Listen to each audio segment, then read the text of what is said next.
Mi madre intentó chantajearme con mi fondo universitario para que le hiciera de niñera a su hijastro de 25 años, pero no contaba con que mi padre guardaba unas bajo la manga. Mis padres se divorciaron cuando yo, Sofía, tenía 10 años. Fue un divorcio sorprendentemente civilizado, considerando lo amargas que suelen ponerse estas cosas. Mi padre, Roberto, de 50 años, es ingeniero y siempre ha ganado bien su dinero. Mi madre, Elena, de 46, era ama de casa durante el matrimonio y tras la separación tuvo que volver a trabajar como secretaria en una clínica dental. Lo peculiar de mis padres es que, a pesar de haberse separado, nunca discutieron por la custodia o el dinero. Papá creó un plan de ahorro universitario para mi nada más nacer y siguió aportando dinero a él incluso después del divorcio. Ahora tiene alrededor de 55.000 euros, que no da para una universidad privada, pero sí cubre perfectamente la Universidad Pública de Valencia, que es donde siempre quise estudiar ingeniería informática. Cuando yo tenía 12 años, mi madre conoció a Ángel, un hombre de 54 años, y se casó con él. Ahí fue cuando la dinámica familiar empezó a torcerse. Ángel trajo a su hijo de un matrimonio anterior, Miguel, que entonces tenía 18 años y ahora tiene 25. Y he aquí la cuestión con Miguel, es un vago redomado. Odio ser tan dura, pero es la pura verdad. Dejó el instituto a los 17 y jamás en su vida ha tenido un trabajo. Ni siquiera uno de repartidor o en un bar. Se pasa el día en su habitación jugando a videojuegos, viendo streams y fumando porros, mientras su padre y mi madre pagan todos sus gastos. Mi madre siempre ha sido del tipo de persona que necesita arreglar a todo el mundo y crear una falsa armonía familiar. Mientras crecía, siempre priorizaba los problemas de los demás sobre los míos. Si yo necesitaba ayuda con un trabajo del colegio y Miguel tenía algún drama con sus amigos, que consistía normalmente en que alguien le había ganado en un juego online, ella dedicaba horas a consolarle mientras yo tenía que resolver mis cosas sola. Si yo quería apuntarme a alguna actividad extraescolar que costaba dinero, me decía que no podíamos permitírnoslo, para luego volverse y comprarle a Miguel el último modelo de consola o unos auriculares gaming carísimos. Aprendí pronto a no pedir mucho y a arreglármelas por mi cuenta, lo cual, supongo, me hizo más independiente, pero también significó que nunca tuve esa relación cercana con mi madre que veía en otras amigas. Ella siempre fue más como una tía bien intencionada pero distante que como una madre de verdad. Bueno, el caso es que ahora tengo 19 años, acabo de terminar el bachillerato y he sido admitida en la Universidad Pública de Valencia para el curso de otoño. Estaba emocionadísima por salir de esa casa y empezar mi vida. Llevo trabajando a media jornada desde los 17 y he ahorrado para mis libros y gastos personales. Mi padre y yo hicimos todos los trámites de becas y el papeleo del fondo universitario en marzo y todo estaba listo y atado. Entonces, la semana pasada, mi madre me pidió que me sentara con ella para una reunión familiar. Aquello me puso en alerta al instante porque nunca hacemos ese tipo de cosas. Estaban Ángel y Miguel también, lo que lo hizo aún más extraño. Y mi madre empezó con su discurso sobre que la familia significa apoyarse los unos a los otros y que todos debemos ayudarnos a triunfar. Yo estaba sentada allí pensando, vale, ¿a dónde quieres llegar? Entonces soltó que había estado pensando en el futuro de Miguel y en cómo él había estado luchando por encontrar su camino en la vida. Luchando. Lleva 8 años sentado sobre el sofá y ella cree que sería maravilloso para la familia que yo pospusiera empezar la universidad este otoño para ayudarle a sacarse el título de la ESO por libre y luego, eventualmente, acceder a un módulo de formación profesional. Al principio creí que era una broma. Le dije, mamá, ¿de qué estás hablando? Empiezo las clases en 6 semanas. Ella siguió insistiendo en que Miguel aprendía mejor con enseñanza individualizada, que sería una experiencia de unión fantástica para nosotros como hermanos y que yo era tan lista y buena explicando las cosas que podría marcar la diferencia en su vida. Y entonces, en la parte que me hizo ver que iba en serio, me soltó que iba a retener la transferencia del fondo universitario hasta que Miguel estuviera a mi nivel académico para que pudiéramos empezar los estudios superiores al mismo tiempo, como si tuviéramos 5 años. Le pregunté si hablaba en serio y me dijo que sí. Que ella pensaba que sería precioso que nos apoyáramos mutuamente en nuestros viajes educativos. Ángel asentía con la cabeza como si todo aquello tuviera todo el sentido del mundo. Miguel estaba sentado, jugando con el móvil, sin prestar atención alguna a la conversación sobre su propio futuro. Le dije que absolutamente no.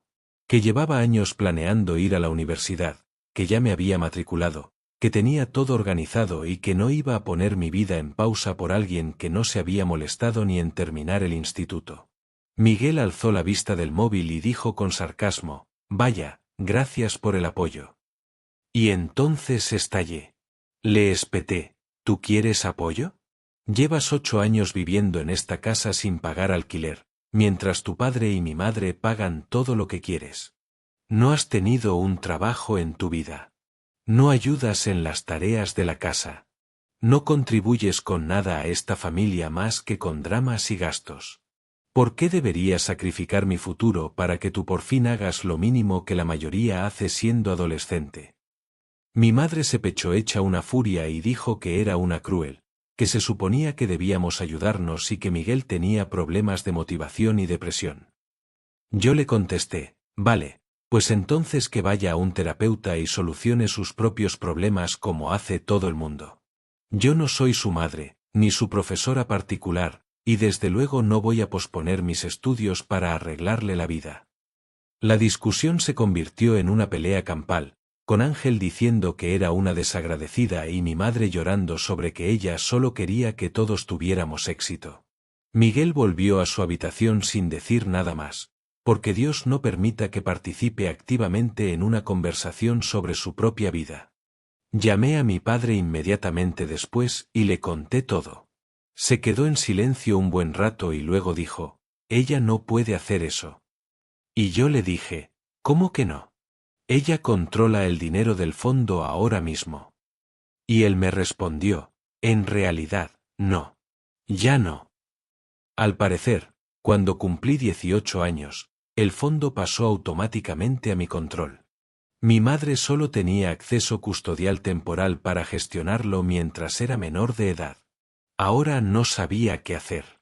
Mi madre actuaba como si todo estuviera decidido y no paraba de hablar de planes de estudio para Miguel.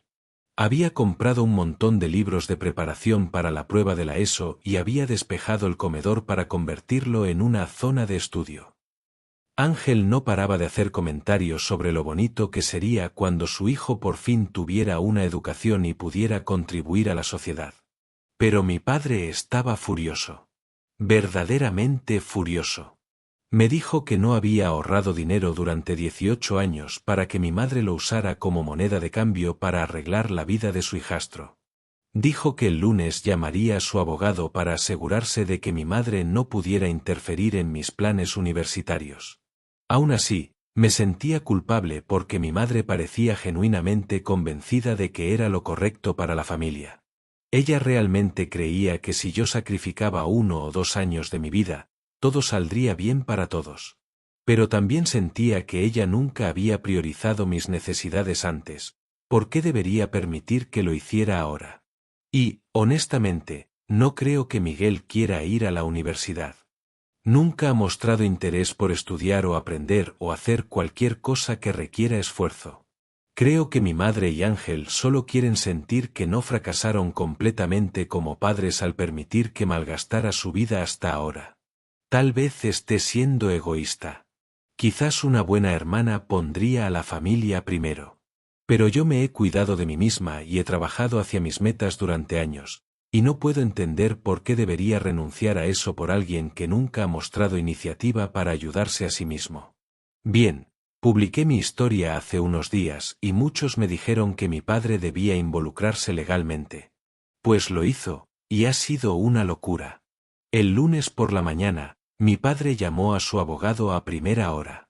Al parecer, estaba aún más enfadado de lo que yo pensaba, porque no solo preguntó por el fondo universitario, sino que le pidió que revisara el acuerdo de divorcio completo para ver en qué más podía estar sobrepasándose mi madre. Resulta que mi madre ha estado viviendo en la casa de mi padre todo este tiempo. La casa en la que crecí, en el barrio del Carmen, y que siempre creí que era de mi madre. En realidad, sigue a nombre de mi padre y es de su propiedad.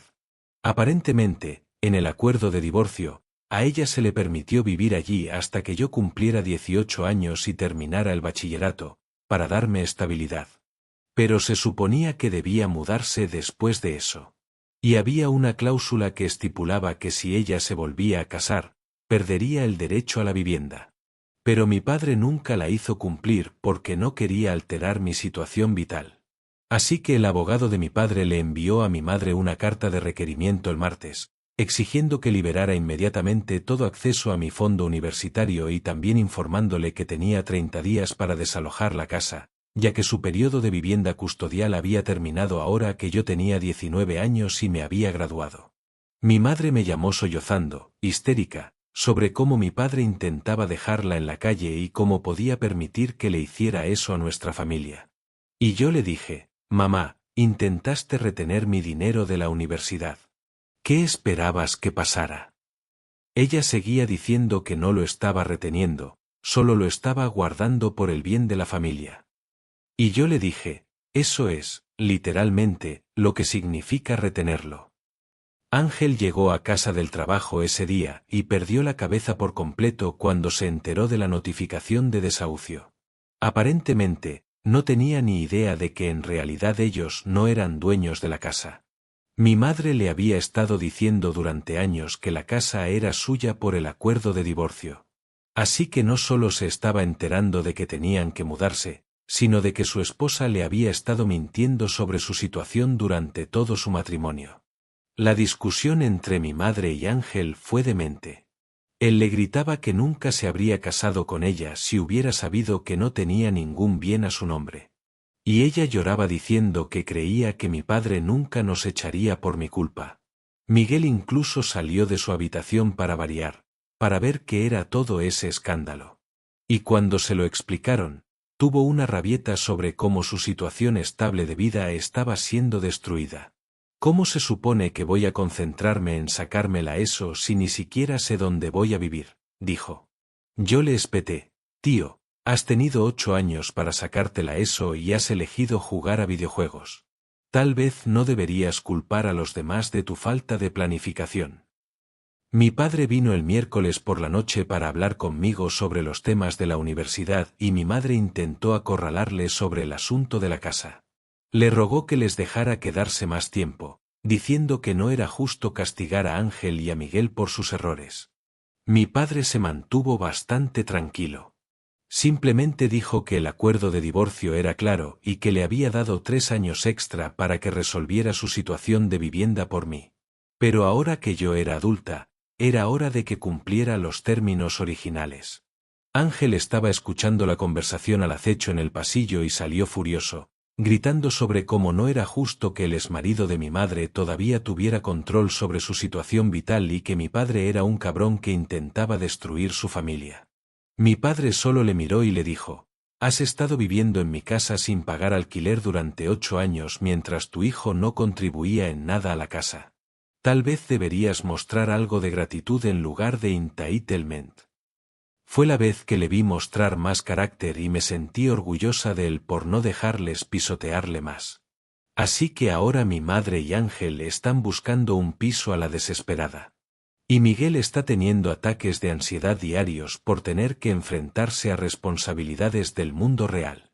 Mi madre no para de intentar hacerme sentir culpable, diciendo que todo esto es mi culpa por poner a mi padre en su contra. Pero ella se lo ha buscado al intentar robarme el dinero de la universidad. Mi padre me ayudó a terminar todo el papeleo de matrícula y definitivamente empezaré en la Universidad Pública de Valencia en otoño. También dijo que va a crear un fondo adicional con parte del dinero de la venta de la casa, con protecciones legales extra para que mi madre no pueda tocarlo bajo ninguna circunstancia. Todavía me siento un poco mal por la situación de mi madre, pero ella tomó sus decisiones. Eligió priorizar a Miguel sobre mí durante años. Eligió intentar robarme el fondo universitario. Y eligió mentirle a su marido sobre un tema financiero tan importante. Estas son las consecuencias de esas elecciones. Han pasado unos 4 meses desde mi última actualización, y ni siquiera sé por dónde empezar con todo este drama. Mi madre y Ángel tuvieron que mudarse de la casa de mi padre en septiembre, una vez pasados los 30 días. Solo pudieron permitirse un minúsculo apartamento de 2 dormitorios en Paterna, a unos 40 minutos de mi universidad en Valencia. Yo me mudé a una residencia universitaria en enero. Gracias a Dios. El apartamento es realmente pequeño. Miguel tiene que dormir en el sofá del salón. Todos sus equipos de gaming apenas caben, y se pasa el día quejándose de que no tiene suficiente espacio para su setup. Mi madre y Ángel compartían un dormitorio, y yo tengo el otro cuando voy de visita, pero es más pequeño que un armario, básicamente. Ángel no estaba llevando bien el cambio. No paraba de hacer comentarios sobre cómo habían pasado de una casa bonita de 3 dormitorios en el centro a un piso diminuto, y que todo era culpa de mi madre por no haber conseguido más dinero en el divorcio. Además, tenía que pagar un alquiler por primera vez en años. Ángel trabaja en una tienda de muebles y gana poco más que el salario mínimo, así que el alquiler se llevaba la mayor parte de su sueldo. Mi madre tuvo que buscarse un segundo trabajo como camarera los fines de semana para ayudar con los gastos. Trabajaba en la clínica dental de lunes a viernes y luego servía mesas en un restaurante familiar los sábados y domingos. Estaba agotada todo el tiempo y estresada constantemente por el dinero. Pero aquí está lo que realmente empezó a causar problemas. Ángel empezó a culpar a mi madre de haber falseado su situación financiera cuando se casaron. No paraba de decir cosas como, creí que me casaba con alguien que tenía propiedades. Si hubiera sabido que estabas así de arruinada, nunca me habría casado contigo. Lo cual es asqueroso. Vamos, que se casó con ella cuando tenía una buena situación de vida y ahora que se ha terminado, actúa como si ella le hubiera engañado.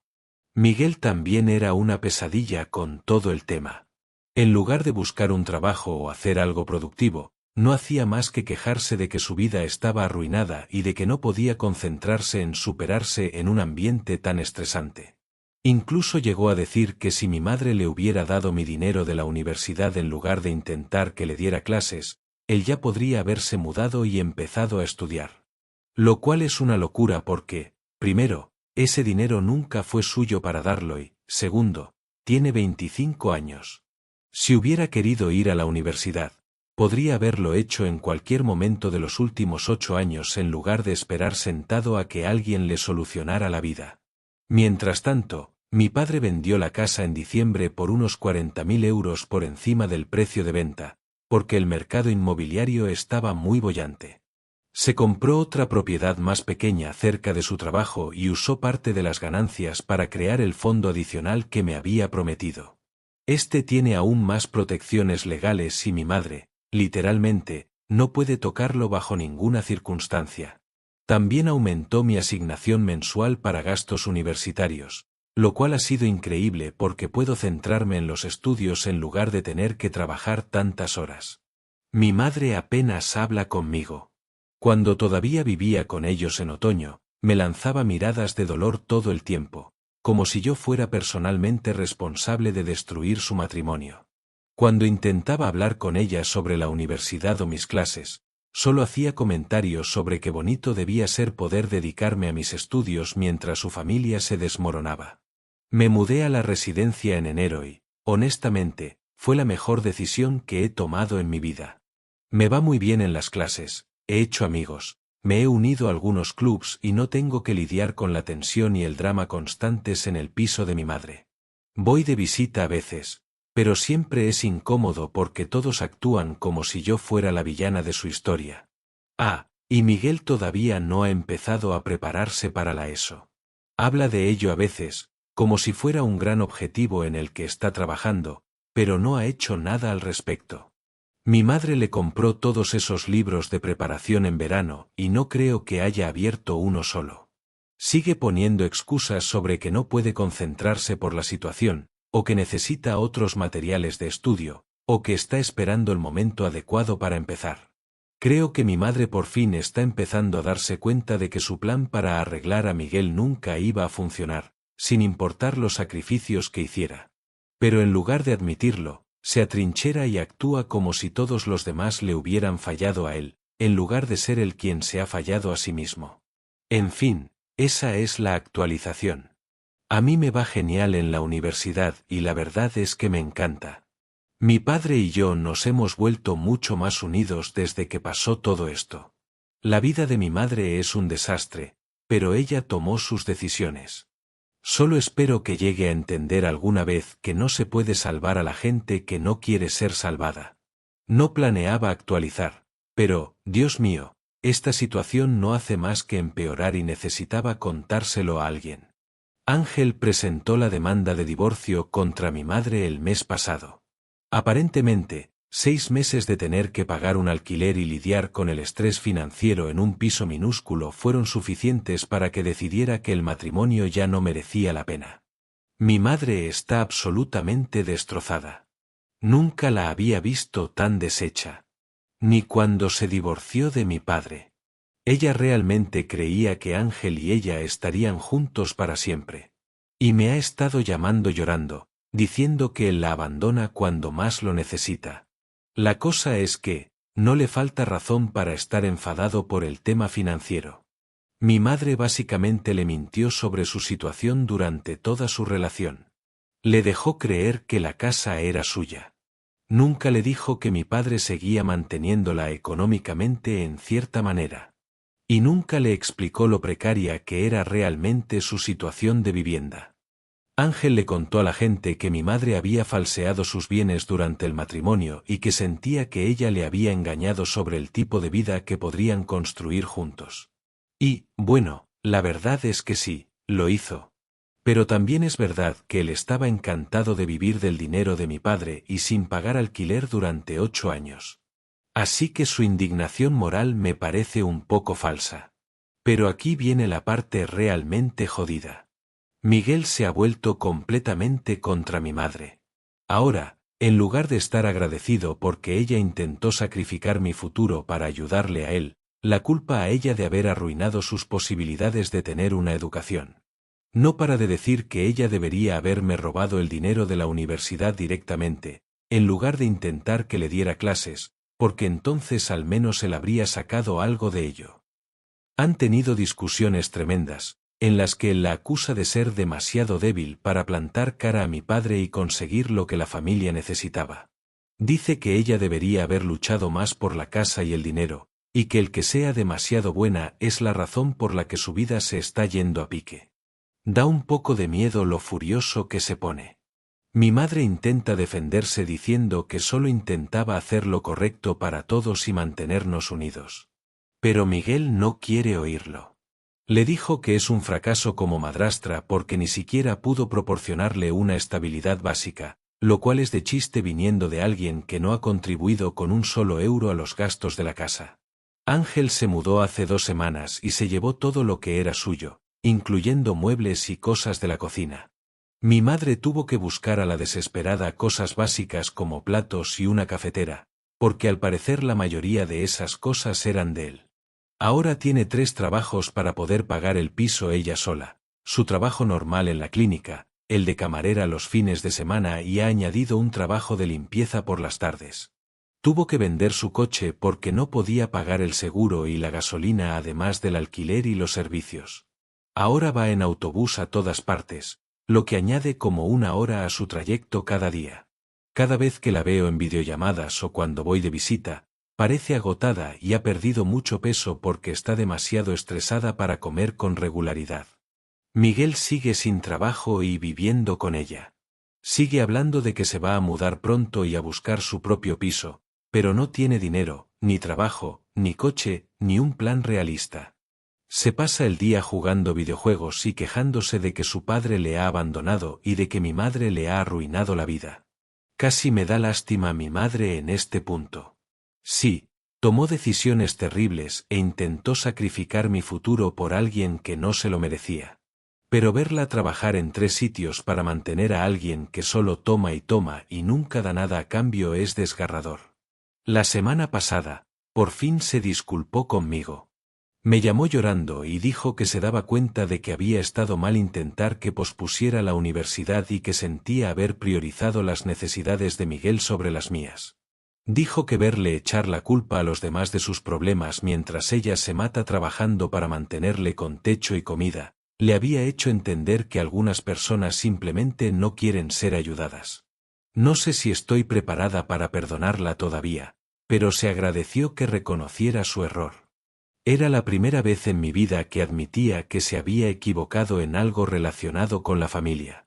Mi padre ha estado pendiente de la situación y le ofreció ayuda a mi madre para encontrar un sitio más barato donde vivir, pero ella dijo que no, porque es demasiado orgullosa para aceptar caridad de su exmarido, lo cual puedo entender, supongo.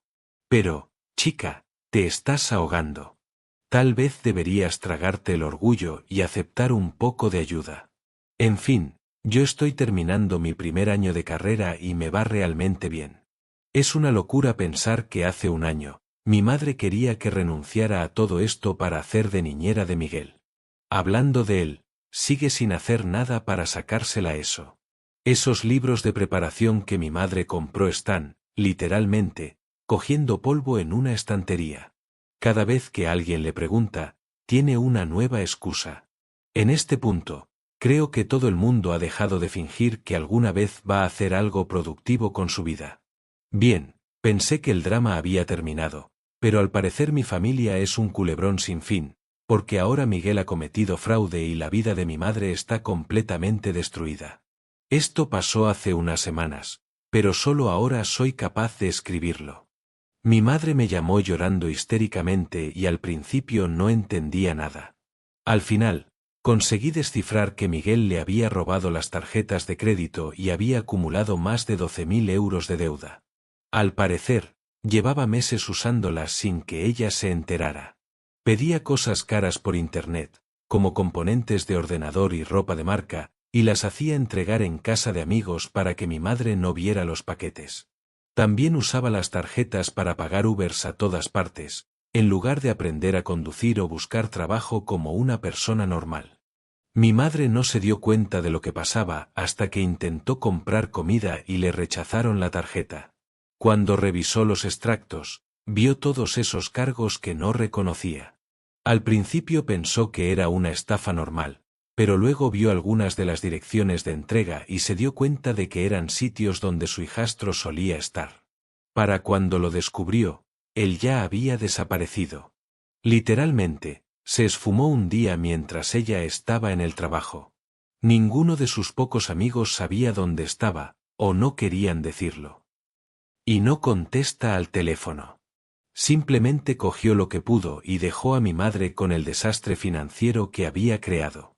Mi madre tuvo que poner una denuncia por fraude con tarjetas de crédito contra su propio hijastro, lo que, según me contó, fue humillante y le partió el corazón. No paraba de decir que sentía que había fracasado como figura parental para él y que debería haber visto las señales de alarma. Pero las señales eran que él ha sido un gandul egoísta toda su vida adulta. No sé qué más esperaba. Las compañías de tarjetas de crédito la están haciendo responsable de la mayor parte de la deuda porque no reportó el fraude con la suficiente rapidez. Intentó explicar que no sabía que se las habían robado porque era un familiar quien las usaba, pero básicamente le dijeron que ese era su problema. Así que ahora mi madre tiene 12.000 euros de deuda en tarjetas de crédito, además de todos sus gastos normales, y literalmente no puede pagarlo. Tuvo que mudarse de su piso y alquilar un estudio minúsculo, aún más pequeño y barato. También tuvo que renunciar a su abono de autobús y ahora va a todos lados andando o pidiendo rides a compañeros de trabajo cuando el tiempo es muy malo. Solicitó la declaración de bancarrota el mes pasado, lo que, según me contó, fue muy duro. Tuvo que repasar todas sus finanzas con abogados y demostrar que no podía pagar la deuda. Todo el proceso la hizo sentirse un fracaso. Ahora tiene 3 trabajos solo para poder mantener su estudio y pagar la comida básica. Cada vez que la veo, tiene un aspecto terrible. Parece que ha envejecido 5 años en los últimos meses. Ha perdido aún más peso y el estrés le está empezando a poner el pelo gris. Mi padre la ha ayudado un poco, dándole rides y tal, pero no le da dinero porque dice que necesita aprender a manejar su propia situación financiera, lo cual suena duro, pero creo que tiene razón. Pasó tantos años dejando que otras personas tomaran decisiones financieras por ella que nunca aprendió a ser verdaderamente independiente. Y hay una pequeña actualización sobre Miguel. Al parecer, fue arrestado hace unos meses en otra comunidad autónoma por fraude con tarjetas de crédito. Supongo que las de mi madre no fueron las únicas que robó. Estuvo unos 6 meses en la cárcel y fue liberado hace poco, pero nunca devolvió el dinero que le robó a mi madre y ha cortado todo contacto con ella.